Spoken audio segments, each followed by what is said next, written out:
नमस्कार, स्वागत है आपका खबरों का पंचनामा में। मैं हूं आपके साथ वक्ता। हम लेकर आए हैं देश और दुनिया की 5 बड़ी खबरें, जिस पर चर्चा के लिए हमारे साथ स्टूडियो में मौजूद हैं कैपिटल टीवी के editor in chief doctor Manish Kumar ji. Doctor साहब, आपका बहुत बहुत स्वागत है। धन्यवाद। सबसे पहले नजर डालते हैं आज की हेडलाइंस पर। आरोपी अहमद मुर्तजा के निकले आतंकी कनेक्शन, एटीएस की जांच में लैपटॉप से मिले जिहादी वीडियोज, नेपाल रवाना एटीएस की टीम। शिवसेना सांसद संजय राउत पर ईडी का बड़ा एक्शन, अलीबाग और मुंबई की संपत्ति हुई जब्त, आप नेता सत्येंद्र जैन पर भी रडार। चंडीगढ़ को लेकर पंजाब हरियाणा आमने सामने, विपक्ष आया समर्थन में, खट्टर सरकार एक्शन में। करौली हिंसा मामले में कांग्रेस पार्षद पर केस दर्ज, पीएफआई कनेक्शन का हुआ खुलासा, 7 अप्रैल तक रहेगा कर्फ्यू। पाकिस्तान में सियासी संकट जारी, सुप्रीम कोर्ट की सुनवाई फिर बुधवार तक चली, तो वहीं चुनाव आयोग ने कहा 3 महीने में नहीं हो पाएंगे चुनाव।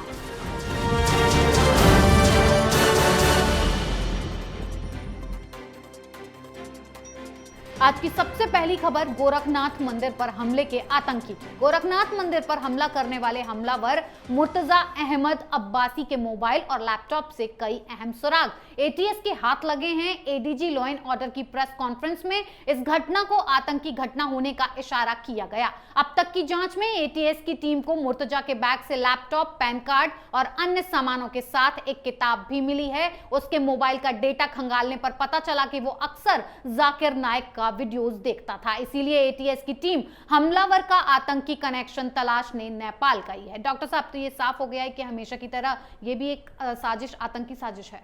बिना किसी डाउट के ये एक आतंकी है और ये एटीएस की रडार पे इस घटना से पहले ही आ चुका था। सीक्वेंस क्या है? 3 तारीख को उसने ये काम को अंजाम दिया। 2 तारीख को ही इसके घर एटीएस के लोग पहुंचे थे। इसके घर से पूछताछ हुई। 1 घंटे तक एटीएस के लोग इनके घर वालों से पूछताछ की। ये फरार हो गया। फरार होके कहाँ गया? ये नेपाल चला गया। अभी जो टीम नेपाल गई है वहाँ पूछताछ करने के लिए, नेपाल में ये कहाँ गया बताया ये जा रहा है कि ये नेपाल में जाकर के कुछ मदरसों से जाकर के वहाँ मदरसों में गया। ये मदरसे नेपाल बॉर्डर्स पे कौन चलाते हैं? तो अलग अलग आतंकी संगठन चलाते हैं। वहां से वो अपने 2 दोस्तों के साथ वापस लौटता है।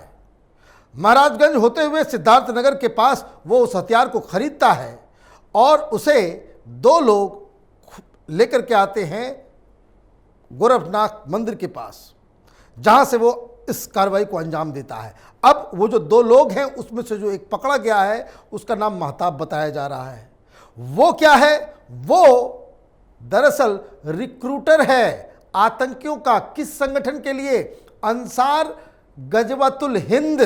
ये अंसार गजवतुल हिंद किसके लिए काम करता है? ये आईएसआईएस के साथ जुड़ा हुआ है। ये पूरा नेटवर्क ये पूरा क्लियर हो चुका। और जैसा कि इस देश में होता है, वो पकड़ा जाता है। कोई कश्मीर में अरे टीचर का बेटा था, अरे गरीब मजदूर का बेटा था। अब नई थ्योरी दी जा रही है कि मेंटली इम्बैलेंस था।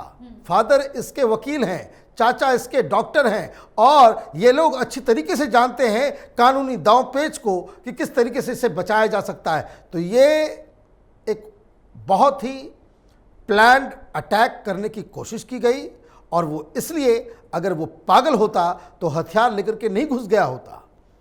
अगर वो पागल होता तो हथियार लेकर के वो वहाँ के सिक्योरिटी एजेंट के लोगों से, जो वहाँ पे सुरक्षा कर्मी थे, उनकी राइफल नहीं छीनता। वो तो भोलेनाथ की कृपा रही कि ये पकड़ा गया। अगर ये कोई वेपन छीन लिया होता, कोई राइफल, कोई गन, और उसके बाद लाशों को वहाँ गिरा दिया होता, इस देश में भी कुछ और बवाल मच रहा होता। ऐसे स्लीपर सेल्स को ढूंढना और उन्हें पनिश करना, उनको पकड़ना, ये हिंदुस्तान की सिक्योरिटी एजेंसी की सबसे बड़ी चुनौती है। जी डॉक्टर साहब, एक तरफ यूपी सरकार एक्शन में है तो वहीं दूसरी तरफ महाराष्ट्र में ईडी ने बड़ी कार्रवाई की है। ईडी ने शिवसेना सांसद संजय राउत के अलीबाग में 8 प्लॉट और मुंबई के दादर का फ्लैट जब्त कर लिया है। यह कार्रवाई मुंबई के प्रवीण राउत द्वारा किए गए पात्रा चौल भूमि घोटाले के मामले में की गई है। यह घोटाला 1034 करोड़ रुपए का है, जिसमें संजय राउत की संपत्ति कुर्क की गई है, जिसके बाद राउत ने ट्वीट किया, असत्य में जयते। तो वहीं आप नेता सत्येंद्र जैन पर भी ईडी की कार्रवाई हुई। डॉक्टर साहब, ईडी ताबड़तोड़ कार्रवाई कर रही है, पर संजय राउत का जो ट्वीट है उसका क्या मतलब है? देखिए, अगर ये असत्य है तो आप बताएं कि भाई ये जो 8 फ्लैट बंगले और एक फ्लैट, वो पैसा कहां से आया? आराम से मामला खत्म हो जाएगा। लेकिन ये राजनीति करने की कोशिश में जुटे हुए थे। अब तक इनको ऐसा लग रहा था कि धौंस जमा के, धमकियां देकर के, प्रधानमंत्री के ऊपर हमला करके, अमित शाह के ऊपर हमला करके, देवेंद्र फडणवीस को हमला करके, उसको जेल में डालने की कोशिश करके और ईडी के अधिकारियों के ऊपर एफआईआर दर्ज करा करके उन्हें सलाखों के पीछे फेंकने के लिए ये जो पिछले 3-4 महीने से ये धमकी दे रहे थे संजय राउत कि वो बच जाएंगे, आज पासा उल्टा पड़ गया। आज पासा इसलिए उल्टा पड़ गया कि ये तमाम कोशिशें जो अघाड़ी सरकार की तरफ से ये धमकाने की राजनीति, ये गाली गलौज की राजनीति, ये ईगो को सबसे प्राइमेसी देकर के राजनीति करने की जो प्रथा अघाड़ी सरकार ने महाराष्ट्र में चलाई है, उसको ऊपर ईडी ने योगी वाला नहीं, उससे बड़ा वाला बुलडोजर चलाया है। जी डॉक्टर साहब, महाराष्ट्र में मचे घमासान के बीच अब लड़ाई चंडीगढ़ को लेकर सामने आ गई है। चंडीगढ़ को लेकर पंजाब और हरियाणा के बीच खींचतान जारी है। दरअसल ये मामला तब शुरू हुआ जब पंजाब की मान सरकार ने 1 अप्रैल को विधानसभा में चंडीगढ़ को पूर्ण रूप से पंजाब को देने के लिए प्रस्ताव पास कर दिया, जिसके जवाब में हरियाणा सरकार की तरफ से इस पर पलटवार हुआ और सीएम खट्टर ने कहा कि इस मुद्दे को केंद्र सरकार के सामने उठाया जाए। सबसे अहम बात यह रही कि इस मुद्दे पर हरियाणा में सरकार और विपक्ष राजनीतिक तौर पर एकजुट दिख रहा है और हरियाणा भवन में कांग्रेस विधायक दल की बैठक में इस प्रस्ताव को समर्थन देने का ऐलान हुआ है। डॉक्टर साहब, चंडीगढ़ को लेकर बवाल हो रहा है लेकिन विपक्ष समर्थन कर रहा है। देखिए, ये मसला ऐसा है, हरियाणा में जितनी भी पार्टियां हैं, और मैं आपको बता दूं, ये केजरीवाल बहुत बड़ा नटवर लाल है राजनीति का। हरियाणा में आम आदमी पार्टी के किसी शख्स से अगर आप पूछेंगे, ये झट बोलेगा कि नहीं, चंडीगढ़ को तो हरियाणा के पास रहना चाहिए, जो स्थिति है वही बनी रहनी चाहिए। पंजाब में आम आदमी पार्टी का जो शख्स होगा वो कहेगा नहीं, चंडीगढ़ तो पंजाब के पास देना चाहिए। और अभी हाल में चंडीगढ़ में इसने चुनाव लड़े हैं लोकल म्यूनिसिपैलिटी की, तो चंडीगढ़ में जो आम आदमी पार्टी का लोग होगा वो कहेगा कि नहीं, उसका जो अस्तित्व जो है वो इंडिपेंडेंट ही होना चाहिए। क्या कर रहा है ये केजरीवाल? शुरू से ही इस देश को तोड़ने, इसको टुकड़े टुकड़े गैंग के समर्थन देने और पता नहीं क्या क्या करने का इसका इरादा है। और ये जो बात कुमार विश्वास ने इसके बारे में कही, एक एक शब्द, एक एक चीज़ वो बिल्कुल सत्य साबित होता हुआ दिख रहा है। ये लोग नहीं जानते, आज की युवा पीढ़ी नहीं जानती कि जब पंजाब का बंटवारा हुआ था 1966 में, तो कितनी खून बहे थे सड़कों के ऊपर। अरविंद केजरीवाल ने इस मुद्दे को उठा के फिर से हरियाणा और पंजाब और हिंदुस्तान की धरती को लाल करने की साजिश की है। इस तरह के घृणित राजनीति से देश को बचना चाहिए और ये जो फ्री के चक्कर में इस तरह के लोगों को जो समर्थन करते हैं, उनको अपना सिर दीवार में फोड़ना चाहिए। जी डॉक्टर साहब, महाराष्ट्र में तो ईडी ने ताबड़तोड़ कार्रवाई की है, तो वहीं राजस्थान में हालात गंभीर हैं। करौली में हिंसा के बाद 7 अप्रैल तक कर्फ्यू लगा दिया गया है। मामले में पुलिस ने अब तक 46 से ज्यादा लोगों को गिरफ्तार कर लिया है। तो वहीं अब करौली की इस घटना के तार पीएफआई से जुड़ते हुए नजर आ रहे हैं। साथ ही कांग्रेस पार्षद पर केस भी दर्ज किया गया है। राजस्थान में करौली की घटना से 2 दिन पहले पीएफआई ने लेटर जारी किया था, जिसमें सीएम गहलोत और पुलिस अधिकारी को चिट्ठी लिखकर बवाल होने की पहले ही सूचना दी गई थी। इस खुलासे के बाद गहलोत सरकार बुरी फंस चुकी है। डॉक्टर साहब, जब पीएफआई जैसे आतंकी संगठन ने यह खुलासा किया है कि चिट्ठी लिखकर गहलोत सरकार को इस हिंसा के बारे में बताया गया, तो फिर एक्शन क्यों नहीं हुआ? एक्शन क्यों होगा? राहुल गांधी वायनाड से चुनाव लड़ते हैं, 40% से ज्यादा वहां पे मुसलमानों का वोट है और वैसे मुसलमानों का वोट है जिनके ऊपर पीएफआई का पूरा इन्फ्लुएंस है। आप पीएफआई को उसके फाउंडर्स डे पे कोटा में खुलेआम आजादी देते हो रैली करने का। वो चिट्ठी भी लिखता है, बवाल भी मचता है, लेकिन कांग्रेस की सरकार कुछ नहीं करती। अब आप समझिए ये क्या खेल हुआ है वहां। दो साफ, मैंने दो टूक बात में कहूंगा, वहां की पुलिस, वहां की सरकार को सब कुछ मालूम था ये हिंसा होना है जी। हिंदू उस गली से गुजरेंगे, पथराव होगा। जिस तरीके से मस्जिद के ऊपर से पत्थर मिले हैं, छतों के ऊपर से ऑलरेडी पत्थर वहां पे ला करके पहले से रखा गया था, मतलब एक प्री प्लान्ड साजिश। और उसके बाद ये चिट्ठी इस बात की और पुष्टि कर रही है। और सबसे खतरनाक कि ये सब चीज जानते हुए भी जब ये बलवा मच रहा था वहां पे पुलिस की मौजूदगी में, पुलिस वाले बोल रहे थे हो गया, जाने दो, अब अंदर चले जाओ, हो गया, बहुत हो गया, पत्थर बहुत चला लिया तुम लोगों ने, अब अंदर जाओ। पुलिस वहां नपुंसक की भांति इस पूरी हिंसा को अपने आंखों के सामने होते दिया। वो क्यों?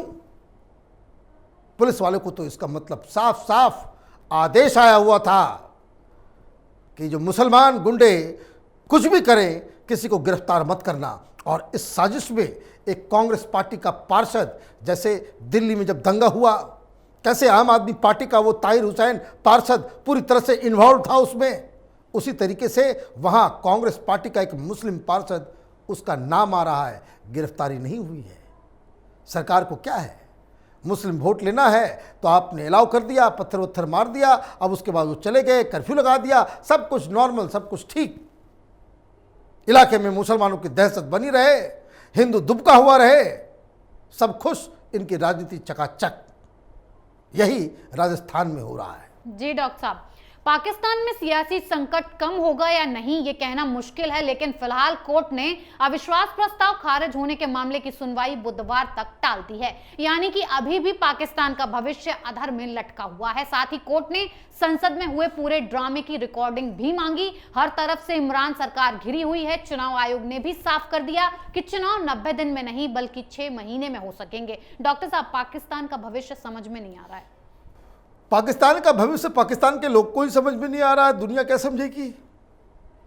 जहां आर्मी सब कुछ कंट्रोल करे, जहां सड़कों पे जिहादियों का राज हो, जहां सरकारी रिसोर्सेस के ऊपर आतंकी संगठनों का पूरा कुंडली मार करके वो लोग बैठे हुए हों, जिसकी फॉरेन पॉलिसी टेररिज्म वाली हो, जिसका इकोनॉमी गर्त में चला गया हो, जहां गरीब मर रहे हों, उसका क्या भविष्य होगा?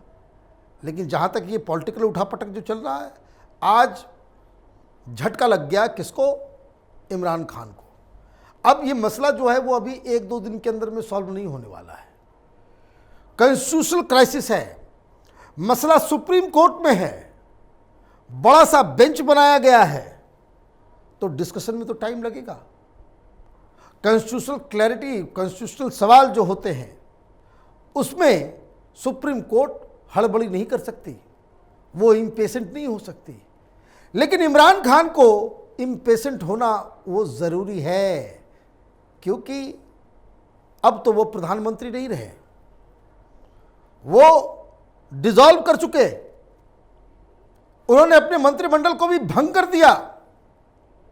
अब टेक्निकल मसला ही फंसा हुआ है कि विपक्ष ने इन सब कार्रवाई के बाद एक अपना स्पीकर नियुक्त कर दिया, अपना प्रधानमंत्री नियुक्त कर दिया, तो वो रिकॉर्डिंग जाएगी, क्या हुआ है नहीं हुआ है, उस संविधान के हिसाब किताब से सुप्रीम कोर्ट फैसला करेगा।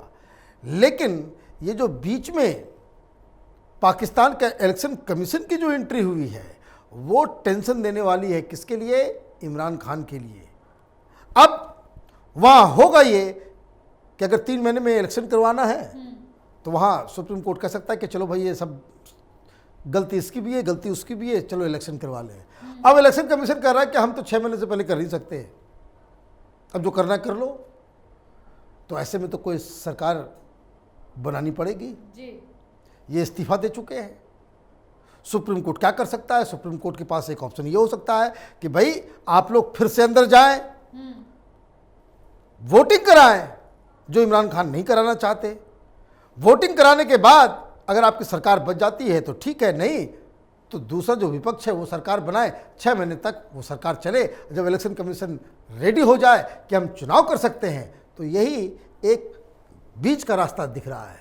इमरान खान खुद डूबे, पाकिस्तान को भी ले डूबे। जी डॉक्टर साहब, बहुत बहुत धन्यवाद इतनी जानकारी के लिए। धन्यवाद। खबरों का पंचनामा में आज के लिए इतना ही। देश विदेश की बाकी खबरों और उनके सटीक एनालिसिस के लिए देखते रहिए कैपिटल टीवी। हमें लाइक कीजिए, शेयर कीजिए और कैपिटल टीवी को सब्सक्राइब कीजिए। नमस्कार।